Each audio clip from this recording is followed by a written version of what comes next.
Welcome to the Teachers Talkin' podcast, hosted by Dustin and Ghazali Abdul Wahab. In this podcast, we discuss all things education and teaching, from innovative teaching methods to challenges to strategies and much, much more. In this discussion or roundtable-based podcast, we bring in educators from all around the world to talk about a variety of education topics so that we can support as many teachers as possible. We want this to be a place of inspiration, personal and professional development, and simply a place where we can elevate education together. Welcome to Teachers Talkin'. Hey everybody, welcome to another episode of Teachers Talkin'. I'm Dustin here with my co-host Ghazali, and we are diving into a conversation today with our guest, Marlene Tapia Garcia. She is an elementary educator who was born and raised in Mexico with a degree in early childhood education, and she has a bilingual endorsement from National Louis University. Marlene has lived abroad and loves languages and brings a multicultural lens to her classroom as she helps students to learn, to grow, and to connect across cultures. And so today we're talking about growth for all. Growth mindset, equity, and elementary classrooms, which we don't get to talk a lot about elementary classrooms, it seems. So this is exciting. And our guiding question is going to be, what is the relationship between promoting a growth mindset and creating more equitable learning experiences for students and educators? So, Marlene, before we jump in, can you just tell us a little bit about your journey in education and how your multicultural and multilingual experiences shape the way that you think about student growth? I am originally from Mexico. I am an immigrant myself, and I joined my education to pursue my passion for helping all students develop a love for learning and a love for languages and cultures. I work in a two-way dual language classroom and a school. So I'm teaching students who are both native speakers of English and native speakers of Spanish learn rigorous academic content together. And so I believe that my dream was to empower students, have them believe what I believe strongly, that with learning, when you have a drive for learning, you can achieve your goals. And also when you learn from different cultures and learn different languages and affirm your identities yourself. I think a lot to my learning of Spanish and of my history, and as I travel abroad, how every language has its own words and its own expressions, and how everybody communicate. Like, there is something special about your language and who you are. So I wanted to work with the students and instill that in them, and keep growing myself into becoming a better educator and help them through that journey. Nice. Okay. So I'm hearing about this growth mindset that you would like to your students to have. So when you think about growth mindset with especially with elementary students, what does it actually look like and sound like in a real classroom day to day? I I would like to say first what it's not. And All right. I do not believe it is just a fancy poster that says you can, and just that's it. Or just like repeating to a child an affirmation that sounds wonderful and beautiful. And just believe in yourself and you can do it. And simply that is not going to bring the transformation that we are looking for. What it looks like in an elementary classroom is children bringing a mastery check or an exit ticket that they have done independently. And they haven't spent a good 20 minutes in a special area Wow. looking at it and analyzing it. And you can see in their faces, they're like, their wheels are turning, and they're using their faces, their fingers to check themselves. And they put all these notes, And they come with that courageous face of, here it is, I did it. And you are looking at that and having that conversation with them, that immediate feedback of, this is what you did. And this is what you did great. And I can see your notes and I can see that you check yourself using your fingers. And this is what is your beautiful mistake, like the pretty mistake that we're going to learn about. And having that conversation, and the child's face is excitement, I would say, and, oh, I am absolutely understanding what you're meaning.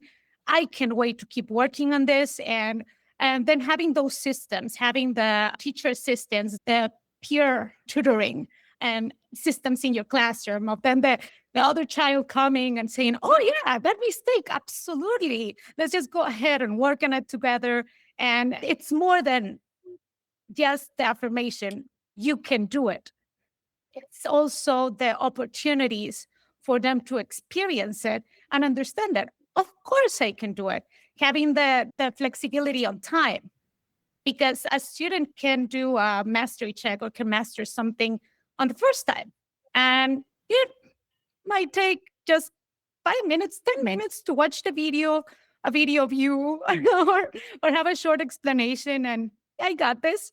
And another student might need a little bit more time to internalize the concept, maybe go through some manipulatives, and they can too. So a growth mindset in the elementary classroom is all about having the right structures, the right systems, the right methods and procedures for children to be able to experience success, experience mastery, and to also have the time and have the tools to experience perseverance and to keep improving and developing that strong identity of, I can do it, I did it, and I will keep doing this, and I'm going to succeed because I have everything I need in this classroom to do so.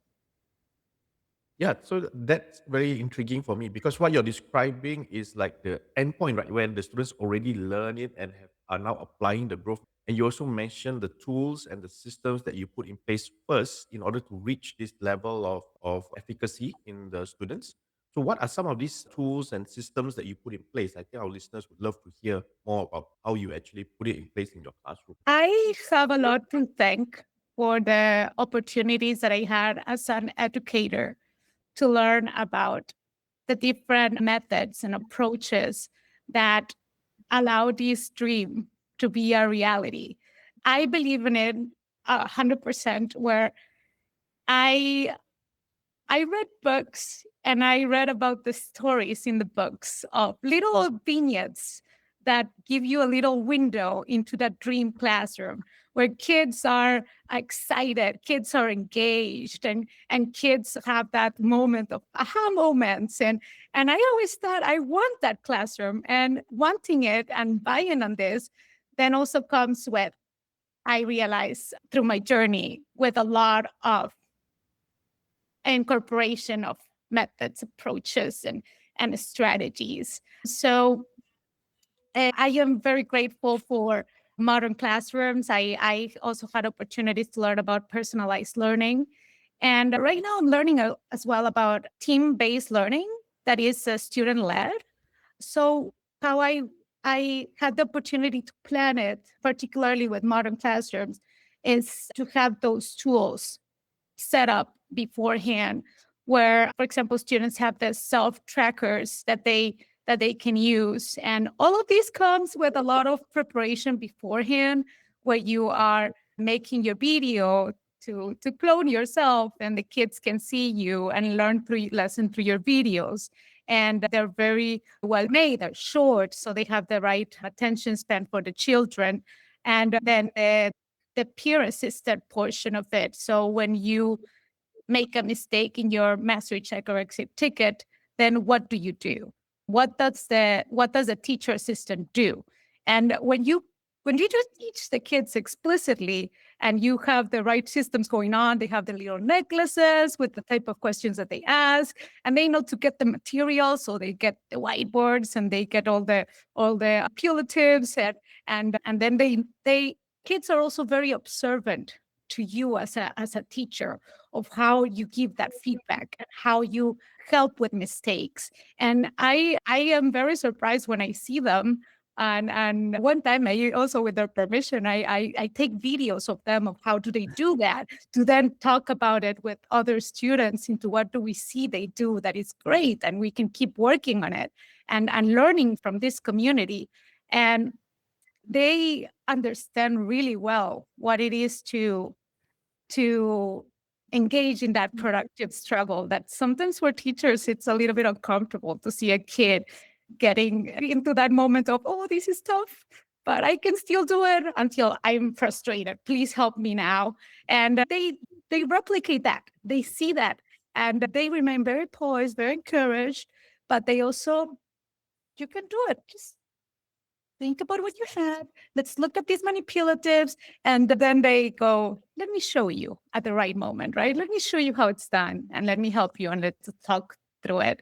So it's having those things planned ahead and make it explicit for students in ways that are easy for them, also as 5 or 6 year olds to understand. So in the beginning of the year, I always show a video of a gymnast, and it shows the gymnast how he's doing a movement, and the teacher is there, but he's not rescuing in the beginning. Until you can see that the child's really struggling, then the teacher steps in and helps. And that helps them concretely understand something, and that then they do as they engage through the process of learning from mistakes.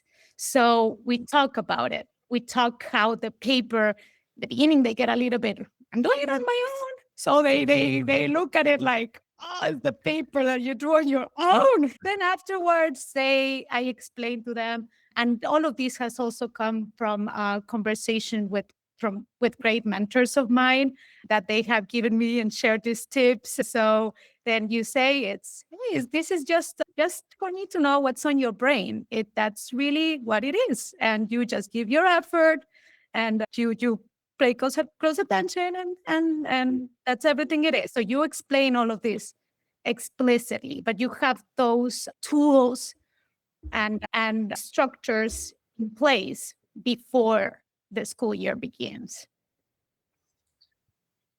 So I'm curious, when we're talking about all of this, and part of what I'm hearing you talk about is like feedback loops within it. One, just setting things up from the beginning of the year to get students into a growth mindset in the first place.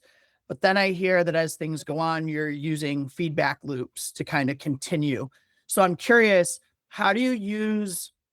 what does feedback look like in your classroom, and how do you use that feedback to help kids have that growth mindset? Because I know it's really easy for students to, fail that exit ticket or that mastery check, or feel like they're not being successful in the classroom. So how do you use the feedback to help create that mindset for them, where mistakes are how you grow instead of, mistakes are failure? The immediate feedback is key. It's the driver for the self-efficacy is to grow, and for kids to develop that growth mindset. And everything comes together if what the other kids are doing, and what allows me as a teacher to have the opportunity to speak one-on-one to a child right away. Not the next day, not the next week, not the next day. Sometimes the next day. Sometimes it can happen, but I strive to do it immediately. And it's very curious, because children also let me know that. They come and they put the mastery check or the exit ticket almost in my face. And it's like, here, I did it. So it tells us a little bit of their courage and their eagerness for learning. And I read this, that when kids are developing that self-efficacy, the brain releases a little bit of dopamine when you are approaching your goal. So for me, maybe that's what's happening in their brains, that I'm like, I'm close. I'm just giving it to the teacher. I know I'm so close. I know I can do this. And I can't wait for her to give me that feedback right away. And so that I just wanted to bring a little bit of also information of what allows this to happen, which is that the rest of the children are still learning without the need for me to be assisting them. So they are with other teacher assistants or with my video or getting aspires to do where they are engaged mentally in other activities. And this allows me to have that moment with a student. And then with that feedback, I mentioned if they mastered it, then they get that information of and the pattern, right? Of for the children. I did it. I mastered it. Not only I believe I can, but I'm doing this. I reached my goal. And it is happening now. And I know this. I put a lot of effort because 6-year-old, it says 7-year-olds, they take their time doing it. So they just want to hear what is going on after all that effort they put in. And that gives the immediate feedback of saying, you did it. And they move a magnet in my classroom when they move their face, that they get to the next lesson. And then if they don't reach it, then we talk about the just-in-time feedback of, this is what you did right, this is what we need to work on. I had the amazing tip of also having children go and find your mistake, which also gets them to persevere and learn to revise themselves. As the year goes on too, and how the brains of children are pattern seekers. So then you start, as those conversations happen every day. I walk and I have my area is Mario theme because children love Mario and Super Mario. So my public tracker where they move their faces is Mario theme. And I also have a little chart that I personalized it to be Mario, where it's like the little Mario jumping from that one little, I think it's rock to another, and they can fall down in between gaps of those things. And then we talk about the type of mistake it is. Is it really conceptual? Is it really just that you made a careless mistake and you just went too fast and you didn't put the answer that is correct? And then we talk about it and say, like, don't you think that this is because you need to do snail? You need to go a little bit slower. Remember that mathematicians are not the fastest. So why don't you do snail and check yourself, check with your hands. And then this is such a common pattern that happens in the classroom year after year that I know another student or students, plural, that are working on this. So then I call the teacher assistant, which is an expert on revising and going slow. And then they go and they say, you have learned how to go slower and revise yourself. Absolutely. Last one, I erased my answer and I crossed it out and I put the right answer and I moved my magnet and I was not careless. I was looking at it and focusing. And then they help each other give tips. And we actually have a little snail. I have a lot of puppets. So I have a little snail puppet. Wow. And then the expert goes and say, like, let's go for the snail. And then they go for the snail and they talk about it. So it's how important it is that mistakes are discussed in this way, because children will internalize these stories and they will say, I just keep making mistake after mistake after mistake, and I need to revise and revise and revise. And in some classrooms, they don't even get the chance to revise. And then what it is, I am not good at this. I am not good at math. And then this becomes an unfortunate moment where a child really believes this and they will not put effort. They will internalize it. I would say, I'm just not as smart, or I'm just not a mathematician. And it's just all about the processes and about the opportunity that they should have to keep working on something that we as adults also do. It's funny that you kind of ended there, because part of what I'm hearing you talk about with feedback and growth mindset is that it leads to more equity in the classroom. And so now I'm kind of curious, from your perspective, how can having a growth mindset or developing a growth mindset in children expand that opportunity for equity when it's done well? I believe that it all comes back with the internalized stories that children have. We have a community of learners, and we have children. And we can have children who are immigrants, children who are in our classroom community. We have students who come and they don't know the language. They don't know English, they don't know Spanish, or they don't know English and Spanish. And then in their past experiences, what happened in the process of being learners, that the children can then come thinking, I'm actually not capable of learning, or I'm not capable of mastering something. And I believe that those children are the hardest children for me to teach, because if we have internalized that I can't, and they will really say it, I just can't. And it comes with tears. And we are not even started. We haven't even gotten a whiteboard or materials. But that internalized stories that they have based on what happened before. Sometimes as teachers, when we see these situations, unfortunately, we then think, oh, well, I might not ask the hard questions because what's happening? So you ask fewer questions or more simple questions, or maybe then you will say this rigorous stuff, all these discussions, and then thinking student led and autonomy. How are we getting to that and that rigor and that independence? But then what we need to do is, I think, it's the two factors: the learning community that is happening, that are our assets or tools, and also then having the time to work personalized to that one child, and say everybody else is learning, is helping each other. We are growing as a community, and I have this time, 20 minutes, half an.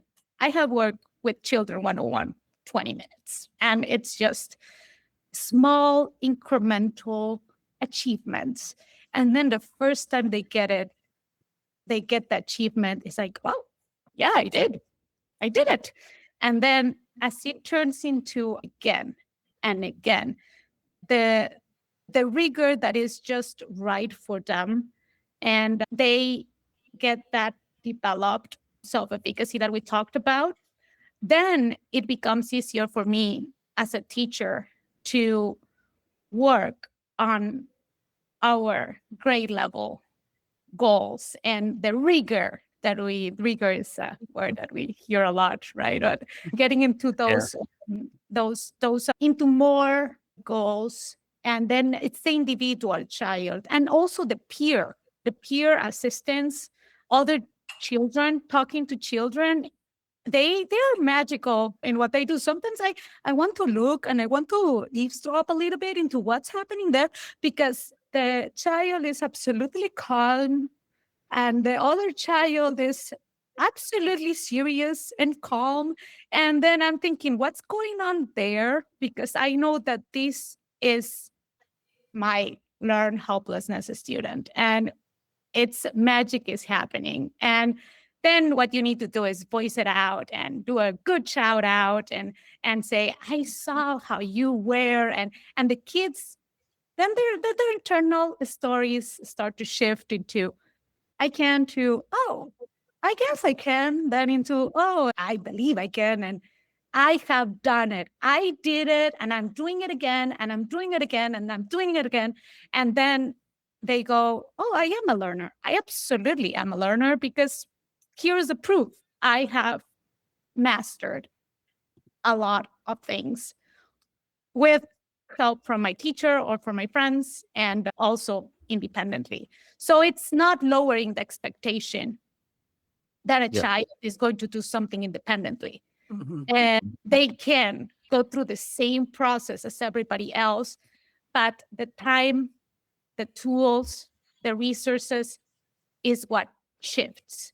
So when a child can go just directly from a video to mastery, or a quick explanation more abstractly and mastery, then another child we are working on. And I tell the kids that their teacher assistants, we are working on, and I say it like in kid language, we're working on, remember, I believe I can do it, and all my hard work, and we're working on revising ourselves. And they are like, yeah, totally. Yes, I understand. And they say that as they're coming to me and they know that they're going to go into the independent process, they go, you got this. You can do it. Remember to check and remember. And they coach Yeah. themselves.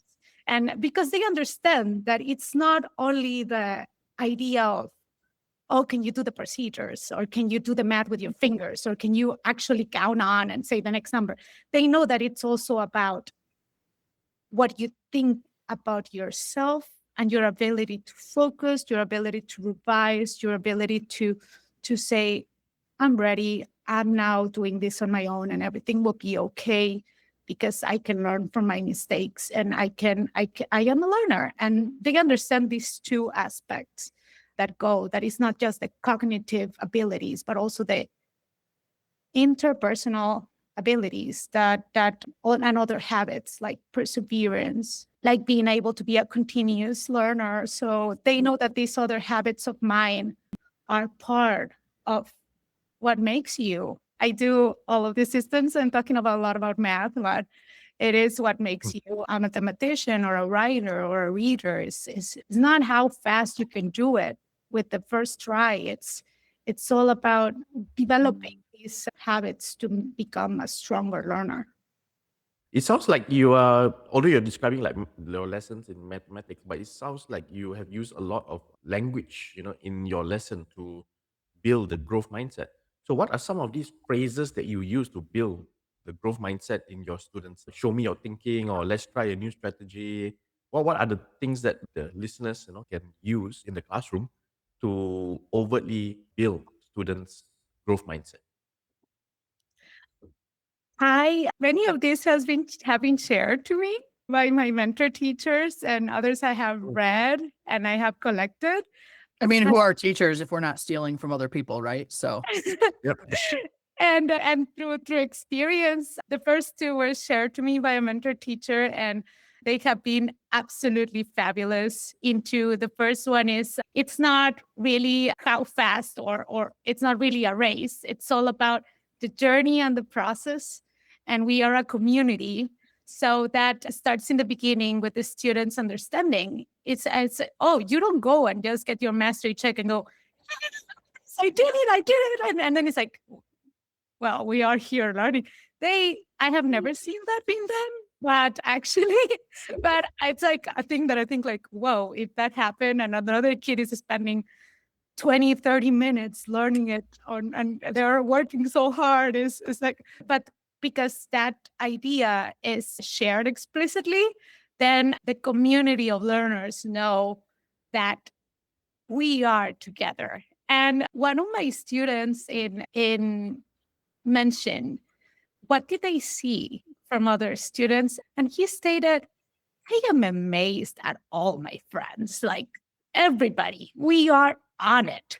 And it's not only what they perceive on themselves of, I am a strong learner, but also, hey, we are all strong learners. We are all getting strong moments every day, and we are all working hard on what we are striving to. So that is another one. And another one is, I know that you can do it. It is really for me that it is accompanied by the process of it, right?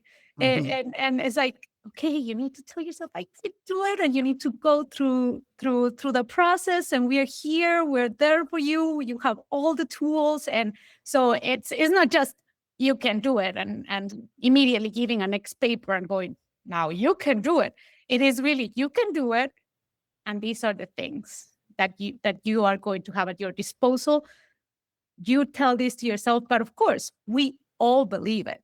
Not only the teacher, the peers, we all believe it. We know it's going to happen. So, and that's another one. And also as a teacher, I think it's very powerful when you look at a student and you tell them, I believe in you. I believe that you're capable of this. And it needs to come with also the procedures that will back this up in the idea of, I believe you can. So the right systems, the right culture, and the right tools then align with these very powerful phrases that become internalized. But if we come again with the idea of how the brain looks for pattern, then they go, oh, she say that she believe in me, and or she said to tell me I can do it, but I actually did this. It then becomes, and that becomes a story, a pattern that I surely believe that the brain internalizes and that the student internalizes it. And then it's really magical as well when a student who never made a mistake then suddenly made a mistake. And that child who struggled with the learned hopelessness, and that child who struggled with the perseverance and the growth mindset and the self-efficacy, then suddenly you can see the face pop up and say, you can do it. You can. And it's just so internalized in the students that it's like, hey, you can, we can all do it. But it's their first experience. So they're shocked in their face, like, do you mean a mistake? And he's like, yes, it's a mistake that you have. Let's look at it and let's talk about it. And I think that in that moment, the brain of the student, the face is like, wait, this cannot be happening because they never got a mistake.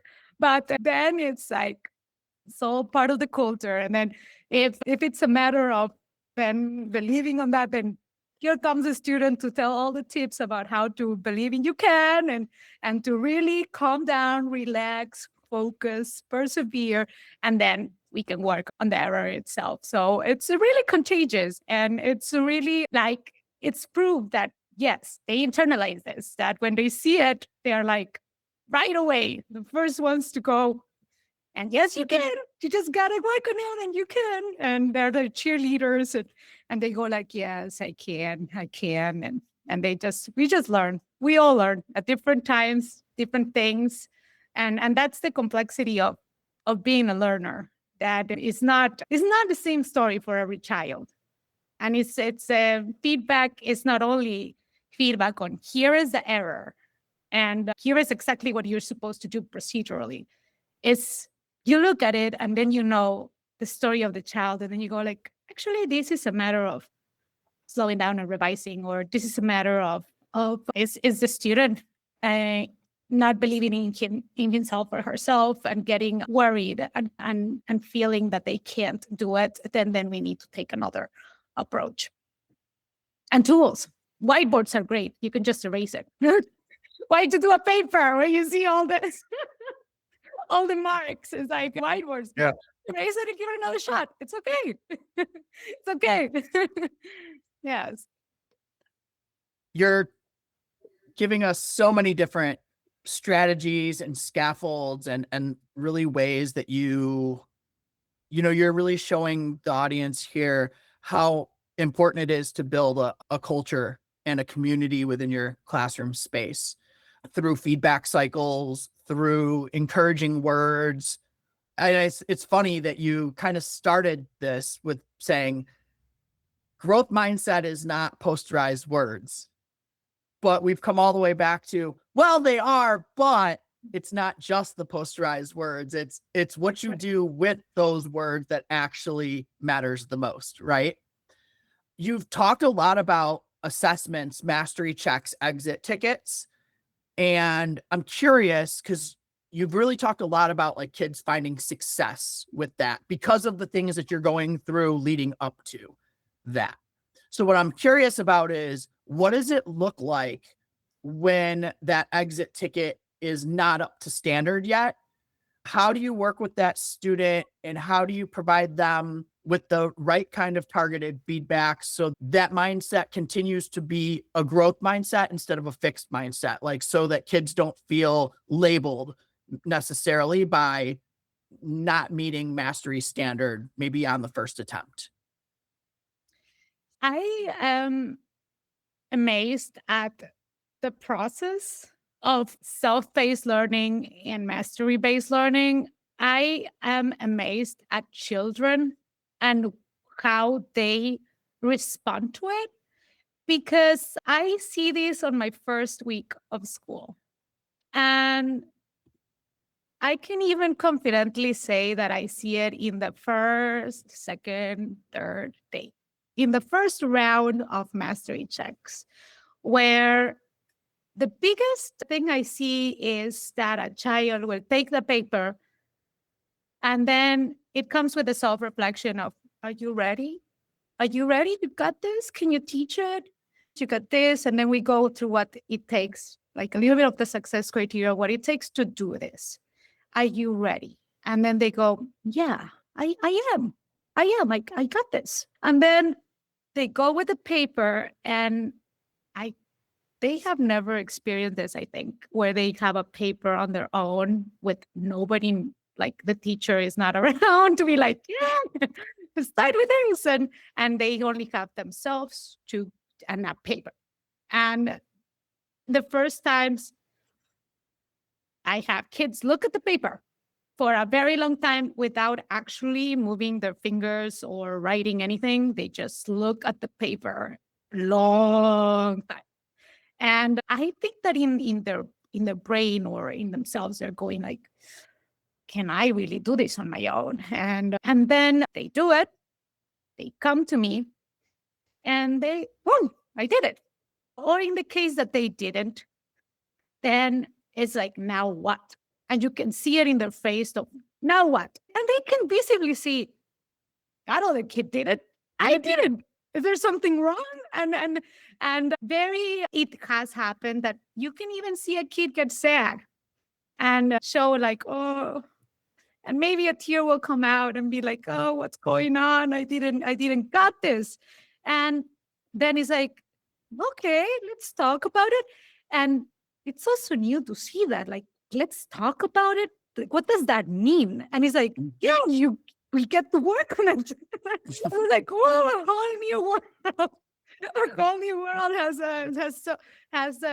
is happening in front of their eyes. Or it's like, and then it comes with your expertise as a teacher. In the beginning, I take most of the reassessing process, where I am working with the manipulatives and we are going into the more concrete ways to learn this, and having that chance to work through retaking of this. So I do it one-on-one in a small group where we work on kids that made a mistake, and I look at it, and then I know this is conceptual, or oh, this is actually that we just need a little bit more practice with a whiteboard and just get a little bit more confidence and talk to me about how do you know this is correct, or talk to me about what's going on in your brain as you're doing this. What is the strategy that you use? And we are just talking about the math, because I think that a lot of children as well, the opportunities to talk about math and not only just do something in a worksheet or give something to the teacher and then be like, okay, it is like, it is all the process, and the emphasis on the process and not just the answer itself. And that is the beginning, the first few days, but everybody learned something in that first week. We all got there together. We all did it. And we all took the time and worked at it. Some of us maybe a little longer. Some of us are maybe in a little bit less time. But then it comes the phrase that we talked about. It is not about how fast you get there. That is not really what the learning is about. is all about getting there. And because in the first weeks, I am modeling a lot of how to use the tools, like the manipulatives and the kind of questions. Then when children get to be the teacher assistants and they take that, wow, they're so happy to put the necklace and be like, wait, I am doing it. And he's like, yes, you are doing it. It is your time. And they find that so exciting. And then they mimic that because they have observed that. Kids are very observant, extremely observant, and they learn from what you ask, and they learn from how you take out things and the process of the learning itself. And then it is clear for them because they have gone through the process of, I need to build that independence too, and I need to have them do a lot of the heavy lifting, all the work, because then they will get a paper themselves. I'm going to go away and I need to help my friend, not just by going like, oh, let me just do it for you.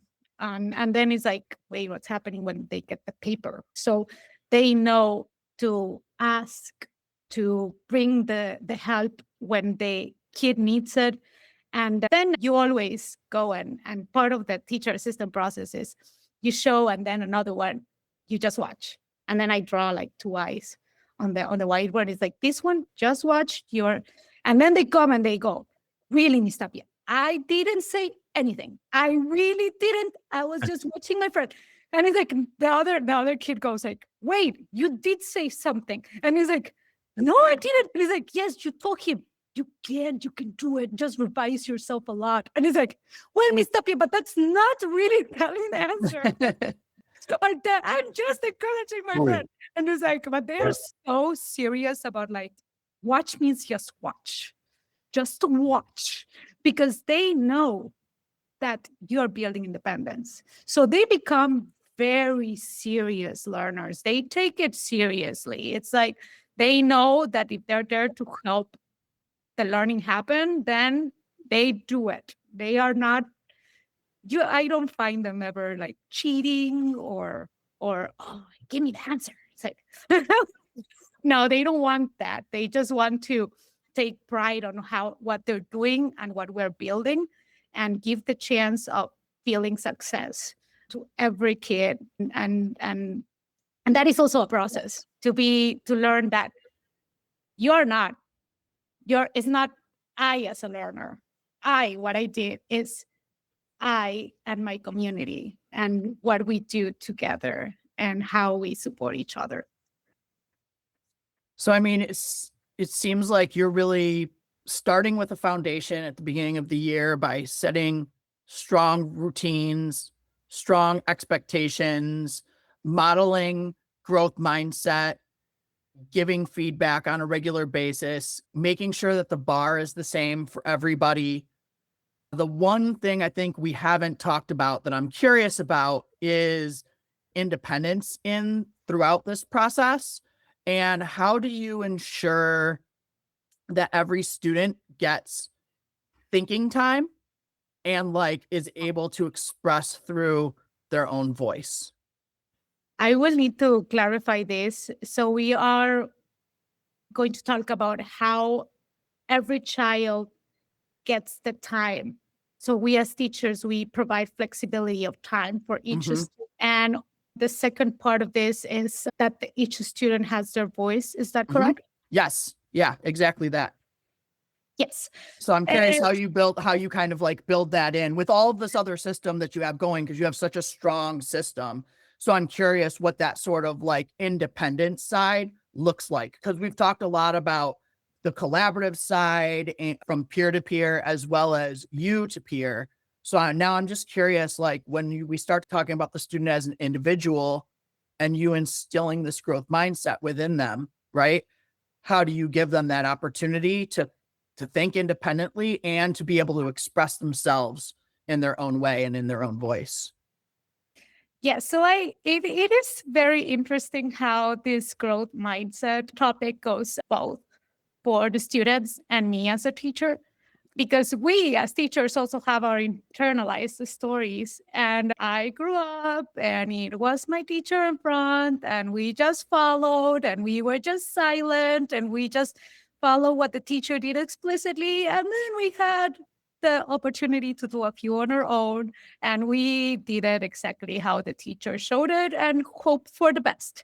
And that is what I remember and what I experienced. And then when I was introduced to methods like modern classroom method and self-paced learning and mastery-based learning, and now that I'm exploring student-led team-based learning, then I'm thinking it's nothing like I saw growing up. So it's really, I don't know what I'm going to see. I don't know. And I just go ahead and take responsible risks and believe a lot in the advice from my mentors and what I've read and what I have been growing myself. So myself, I'm growing too with my students.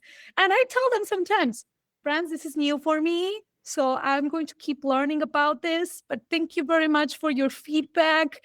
And let me plan, let me think about it. Let me think about this. And we're going to try something. We're going to, I think that their attitude and their the culture is a little bit faster than me. Sometimes I need to think, really have to learn ways about this. So for example, one example is a student who we were doing posters. And then he came back with a very sad face. And that's how serious they are in their learning. And it's, Ms. Tapia, I am very excited about this opportunity to do these posters, but I just want to let you know that there's some mistakes. There's some mistakes that are happening between our team. And it's okay. It's okay. I know we are working on this together, but I am just wanting to let you know there can be some errors, small errors in the creation of the poster. And I'm like thinking, oh, yes, this is a serious poster. You're absolutely right. Let me think about what we can do together. Maybe like talk about some norms and then I'm thinking there needs to be more systems, more structures, more processes for children to navigate these problems that happen as we are learning together. But coming back to the methods and the systems that you put in place and how we are learning this, it is that the structures for the self-paced learning. So it is creating those videos is key, that kids have an outline or a plan of what they're supposed to do without you. And they are incredible 6-year-old and they know what to do next and what to do next and what to do next. So first watch my video, then I play these games, then I do this prove a cheat, and then afterwards we can work on maybe a digital IXL, or maybe I can work on my math books, and they love the math books. They're like, yay, math books. And then maybe you get the chance to do the Aspire to-dos, which I get problems from Open Middle that are more open-ended, more rigorous. And then they go through these processes and they because they have developed their self-efficacy, they really enjoy it. And their faces just brighten up when they learn that they can do a poster by themselves or with a partner. And then it's like, yeah, you just prove what you learn and this is what you need to have. And their face is like, oh, let's go. And it's just that, and it tells you like the way that self-efficacy in children work is that they also enjoy making their own problems, not only following what the teacher has mentioned, but also designing their own challenges or enjoy the process of doing rigorous challenges that go beyond what we are learning in a curriculum. So it's not only I can, but also I enjoy doing this. It's like, no, you don't need to beg me. You don't need to tell me, and please do this. It's like once they understand what the challenge is, and then it's like, their faces brighten up and it's like a whole new world of possibilities with this one additional activity that we can work on that is more rigorous. So once all of this is happening and they are all following these systems and it becomes part of the way that we do things, then the self-pacing happens because that one kid who is the fast learner, then they can watch the video, don't need to even go through me. They just know themselves and they just tell me, Miss Tapia, I'm getting this. And I'm like, which one? Yellow, pink. And it's like, it's the yellow, the first one, right? Lesson 1. And then it's like, okay, they just get it and they happily do it. And then they come and give it to me. And it's like, okay, great. Now I'm going to keep going through my thing. And they just keep working. And then they're happy to do as they have more time to do aspires to do too. Many children go through aspires to do, but some have more opportunities, more frequent, more time because they're fast learners. And then you have the other ones who they need more small group time. They need more practices in a whiteboard. And they will come in the morning and they have like the whiteboard. And it's like, Miss Tapia, you remember that yesterday we didn't have time. They tell me, like, they come and tell me, we didn't have time for you to put me an additional whiteboard exercise. Remember, I'm working on the part of making the 10. It's like, could you put me one on my whiteboard so I can work on it and I can get my mastery check? And it's like, oh, absolutely. Thank you for letting me know. And then we arrive and I write it for them and they're like already on it. So they are like, they thought about it the whole, I don't know, maybe the previous day. And first thing in the morning, they're like, hey, I need you to put me on the whiteboard what I am finalizing on practicing. And they tell me, they're so self-aware that they tell me, I'm almost ready, like almost ready. I know I'm so close. And it's like, I believe in you, absolutely. Yes, you're so close. Remember the last part that we talked about. And they're so self-aware. And I don't need to be telling them what they're supposed to be doing. They come and tell me, Miss Tapia, you are supposed to put me this on the whiteboard. Miss Tapia, remember we talked about partnering up with this other kid because we're going to talk about this. So they are owning their learning process and they are owning the resources and tools and they're owning how they learn from their mistakes. So that's how the self-pacing happened, very led by them. And me having the opportunity with all the tools to have different times for everyone. And also, like, I remember when I was doing Modern Classroom, they talk a lot about having those conversations. And yes, those are important because you know your learners. You understand your learners by talking to them one-on-one or in very small groups of 2 kids. And then you learn how they think and you learn what you be working on. Is it the math itself or is it a habit of mine? And we are working on this habit of mine. And you let the kid know. And we learn as a community. We are working on this habit of mine, or we are working on this procedure. And there's very matter of fact. It's not anything like, oh, he's the snail student of working slowly. It's like, oh yeah, it's a snail. We're working on a snail. And that's it. And so and with regards to the voice, their voice is, I think this is very interconnected with the building of self-efficacy and how every year I hear it where students say, I really enjoy math. I'm just good at it. I'm just good at it. And these can be kids that, most of them are kids who have gone through revision process. So the kids that are not the fast learners are the middle learners or the kids who need a lot of time. So it's very curious that these are the kids who, as a pattern, voice out where I hear them. I am just so good at math. I just love math. I love it. I love doing it. And it is usually those learners that they haven't given the time to have time to develop skills and to learn. They can fall through the cracks and then develop an identity that is totally the opposite. So they have their voice where they learn that they can show their knowledge in different ways through posters, through songs, through those open needles that have the little brain doing lifts. Because then in the beginning, they are like, even my fast learners, they get it and it's like, I don't know about that one. And then I was like, oh no, this one is a special one. Look at the brain. And it's like, And then they go like, yeah, the brain is doing some lifts or something. And it's like, yeah, look at the example. So show different ways of doing this. And then they're like, oh, I get it. totally get it. And then they're like, I can wait to do it. So in the beginning, they're just like, you haven't shown me explicitly how to do this. And yes, it's absolutely right. I haven't showed you explicitly how to do this. That's why this is more rigorous. It's open-ended. So you can do this in many different ways, and I will not show you. And then that it's true. But in the beginning, they are like, I don't know. I just don't know. And then you just have that one-on-one. And then they can wait to tell the other kids who are done, look at this brain. It's many ways. And they go like, oh, Yeah. yes.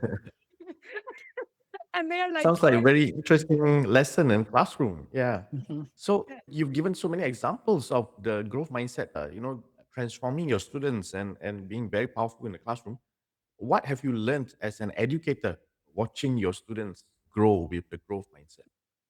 I have learned myself that if my children are coming every day to work and on their goals, and they have excitement and they take risks and they take rigorous activities and they inspire their friends and they have an outlook towards our classroom that I believe that they're going to take in for their journey as a student. So that's another part of it that I have conversations with parents about, is that I don't just look for the cognitive skill development or, oh, we reached this in math, we reached this in reading.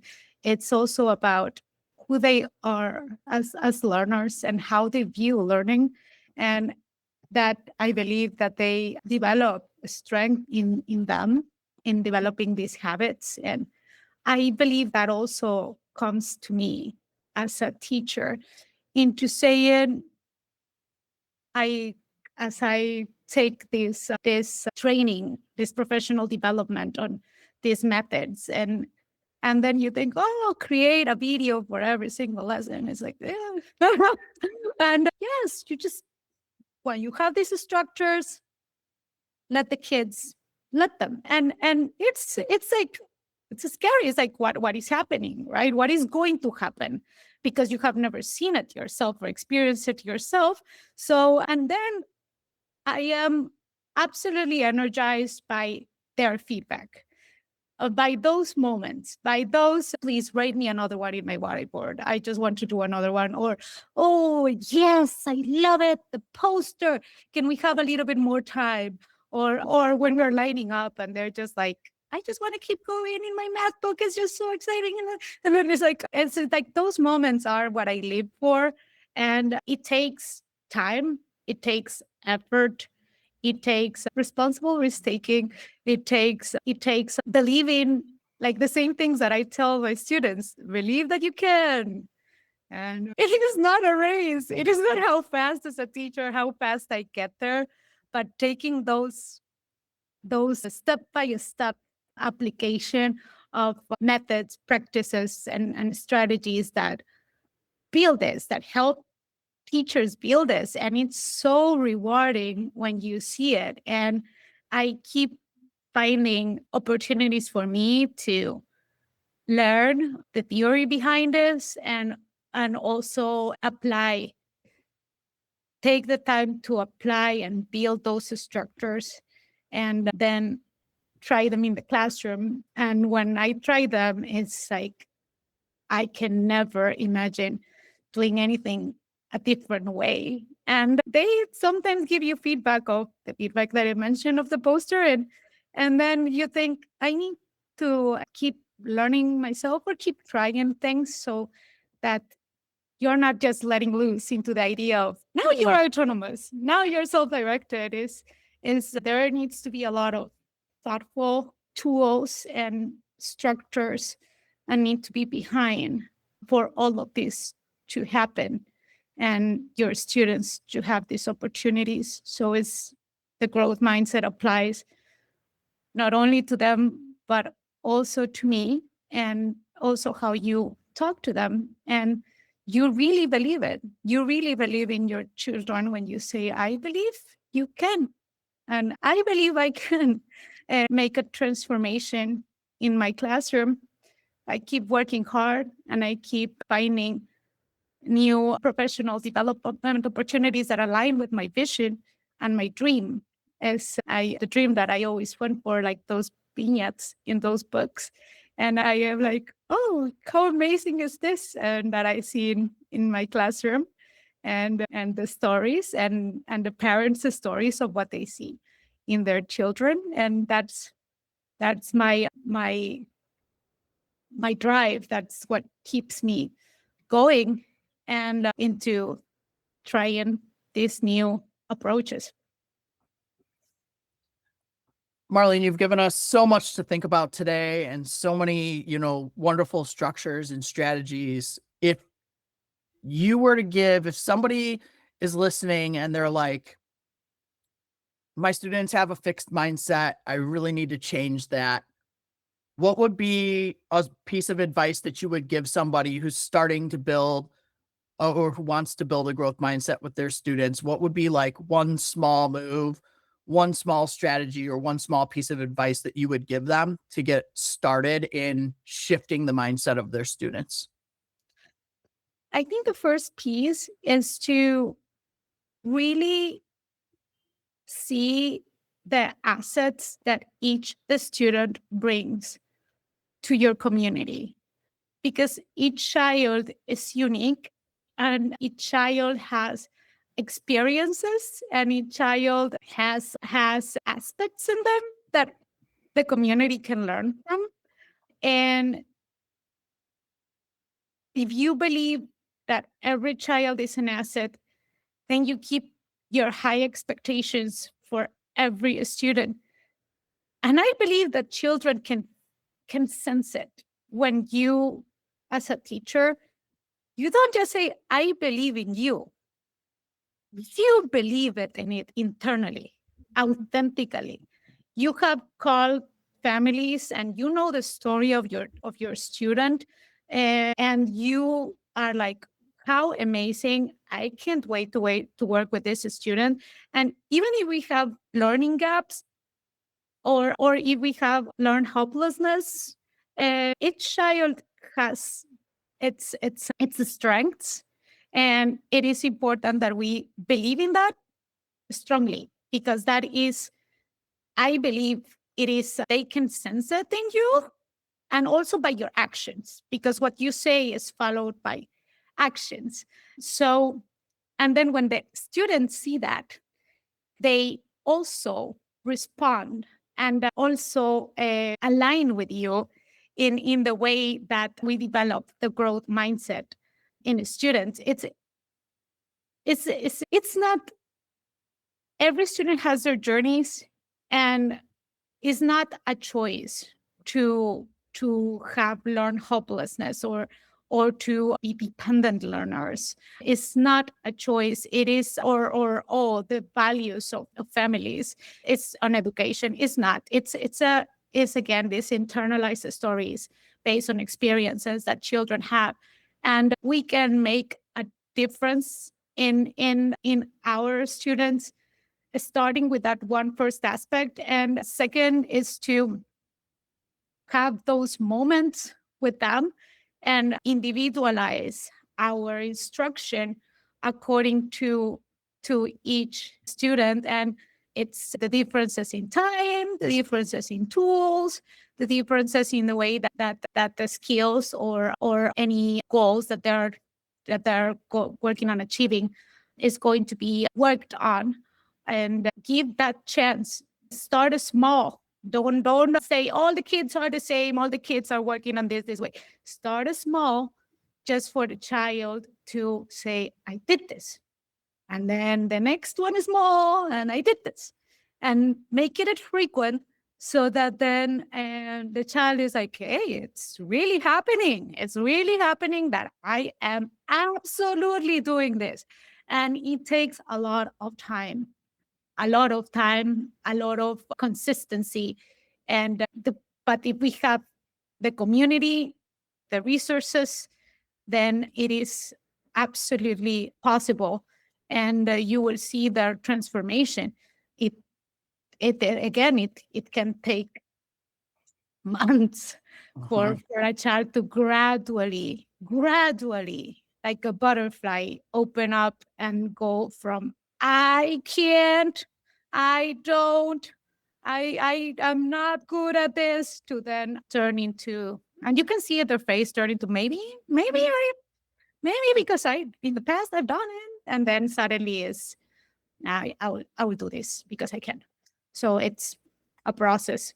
So not being patient, take the patience and keep the expectation and believe as they will and are believing in you, in their friends and themselves. I appreciate that you kind of wrapped us up here with living in high expectations, but also in having patience to understand that building a growth mindset takes time and that it doesn't happen overnight. And it's like, even all these wonderful things that you talked about over this last hour makes it sound like you just have this like perfect little classroom, but it's been built over time to get students thinking the way that you've gotten students to think.